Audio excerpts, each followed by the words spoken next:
He shot and murdered 20 people and injured 26 others, including precious little children. Then, in the early hours of Sunday morning, Dayton, Ohio, another twisted monster opened fire on a crowded downtown street. He murdered 9 people, including his own sister, and injured 27 others. The First Lady and I join all Americans in praying and grieving for the victims, their families, and the survivors. We will stand by their side forever. We will never forget. These barbaric slaughters are an assault upon our communities, an attack upon our nation, and a crime against all of humanity. We are outraged and sickened by this monstrous evil, the cruelty, the hatred, the malice, the bloodshed, and the terror. Our hearts are shattered for every family whose parents, children, husbands, and wives were ripped from their arms and their lives. America weeps for the fallen. We are a loving nation, and our children are entitled to grow up in a just, peaceful, and loving society. Together, we lock arms to shoulder the grief. We ask God in heaven to ease the anguish of those who suffer, and we vow to act with urgent resolve. I want to thank the many law enforcement personnel who responded to these atrocities with the extraordinary grace and courage of American heroes. I have spoken with Texas Governor Greg Abbott and Ohio Governor Mike DeWine, as well as Mayor DeMargo of El Paso, Texas, and Mayor Nan Whaley of Dayton, Ohio, to express our profound sadness and unfailing support.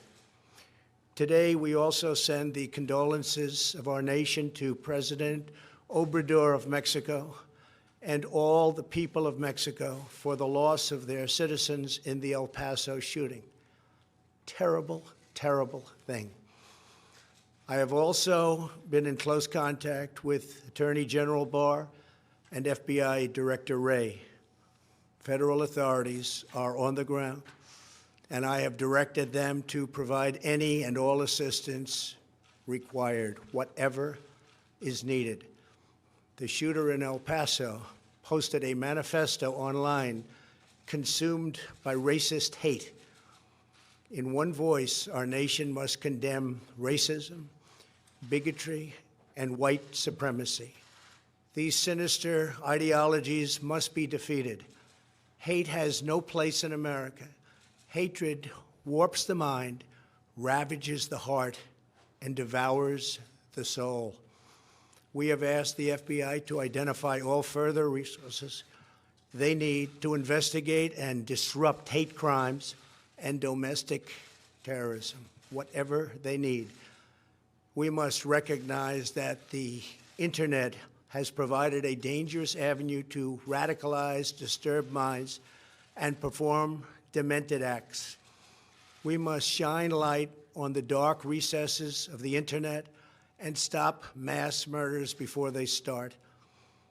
The internet, likewise, is used for human trafficking, illegal drug distribution, and so many other heinous crimes. The perils of the internet and social media cannot be ignored, and they will not be ignored. In the 2 decades since Columbine, our nation has watched with rising horror and dread as one mass shooting has followed another, over and over again, decade after decade. We cannot allow ourselves to feel powerless. We can and will stop this evil contagion. In that task, we must honor the sacred memory of those we have lost by acting as one people. Open wounds cannot heal if we are divided. We must seek real bipartisan solutions. We have to do that in a bipartisan manner that will truly make America safer and better for all. First, we must do a better job of identifying and acting on early warning signs. I am directing the Department of Justice to work in partnership with local, state, and federal agencies, as well as social media companies, to develop tools that can detect mass shooters before they strike. As an example, the monster in the Parkland High School in Florida had many red flags against him, and yet nobody took decisive action. Nobody did anything. Why not? Second, we must stop the glorification of violence in our society. This includes the gruesome and grisly video games that are now commonplace. It is too easy today for troubled youth to surround themselves with a culture that celebrates violence.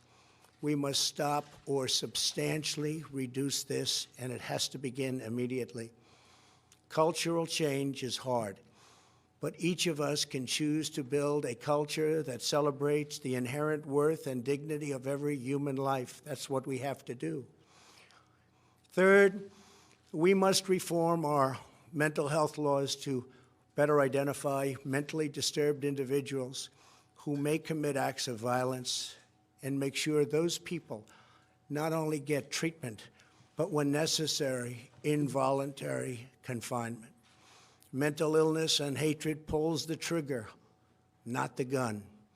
Fourth, we must make sure that those judged to pose a grave risk to public safety do not have access to firearms, and that if they do, those firearms can be taken through rapid due process. That is why I have called for red flag laws, also known as extreme risk protection orders.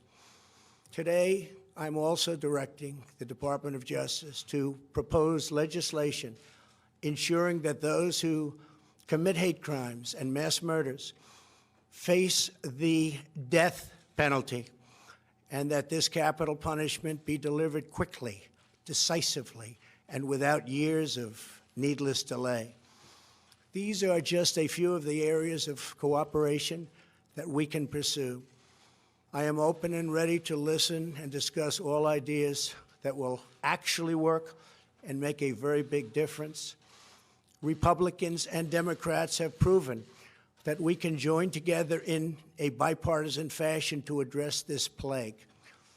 Last year, we enacted the Stop School Violence and Fix NICS Acts into law, providing grants to improve school safety and strengthening critical background checks for firearm purchases.